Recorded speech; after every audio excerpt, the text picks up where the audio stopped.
Okay, so let's talk about, we're doing today the law of recuperation. So we're on page 17 of the Rays of the Dawn, but I want to do a brief intro to Dr. Fleet's Total Health Handbook. It is called a Total Health Handbook for a reason. It's for total health, body, mind, and soul. And the big idea here is the body's pretty easy to understand. We have the first 4 chapters in this book for the body, so we keep the body healthy. And we're going to discuss one of those laws today. Also included in this book are the laws of the mind.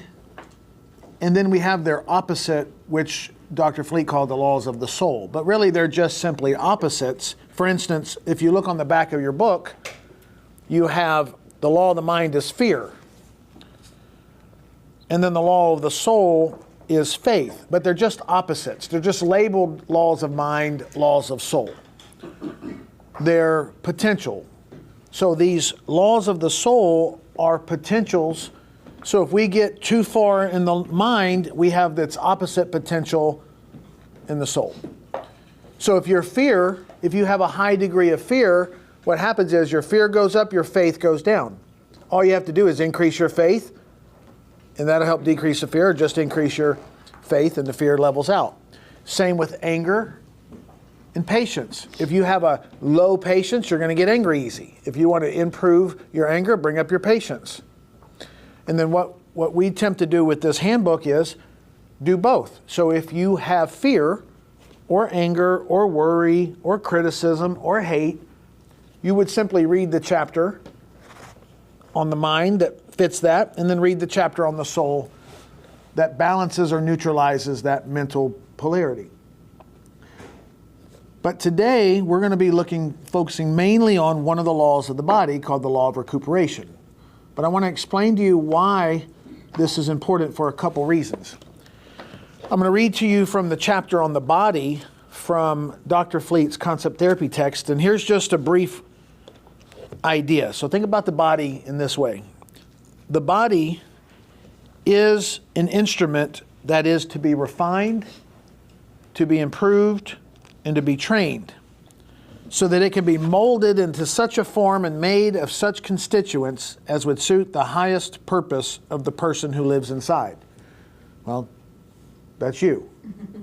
We all recognize that we're not a body. I mean, we're very much aware of that. We see that, especially at funerals, when the person that's laying in the casket, we know, well, that's not them. That's clearly just a piece of body, and that person that inhabited that body has went on off to heaven or wherever that place is. So he goes on to say everything that tends in that direction is to be encouraged and cultivated. Everything that goes contrary to that trend is to be avoided. In other words, the body must be properly nourished.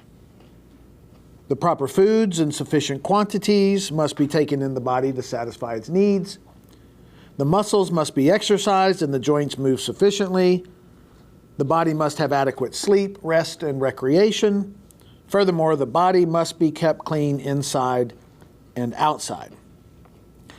And then lastly, it says, regardless of what desires the body may have or what habits it may have acquired in the past, the body is our servant to be employed as we choose.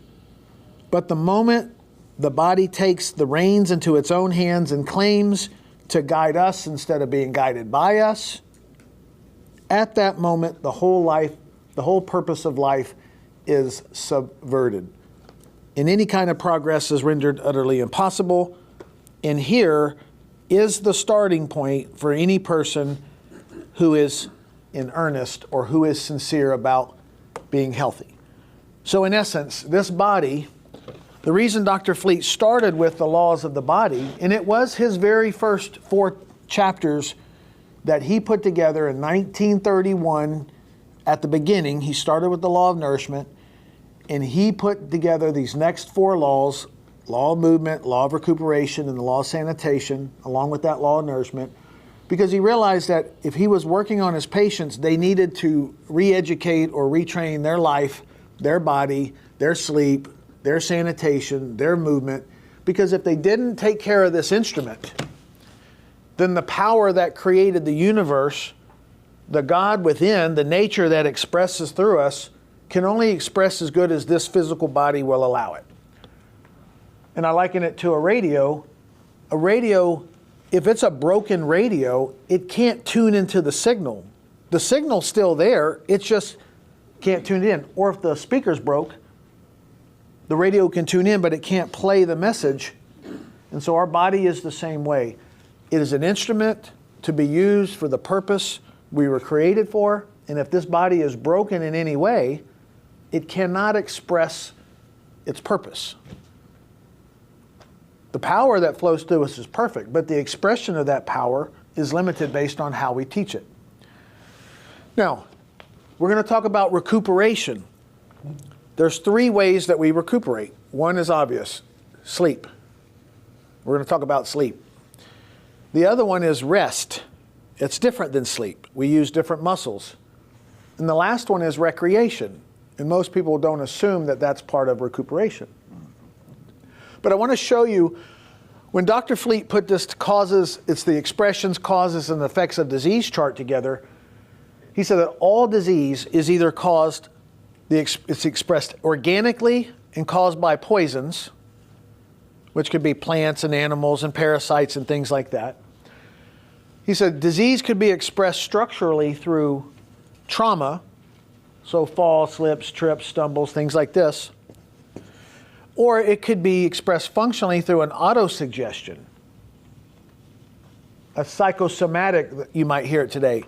And the causes are either a tendency towards, a genetic tendency towards it, or we think about disease, or we vibrate, we're around vibrations of disease, or we have emotional disturbances, stress, and inner turmoil. I bring this up for a couple reasons. What does this have to do with recuperation?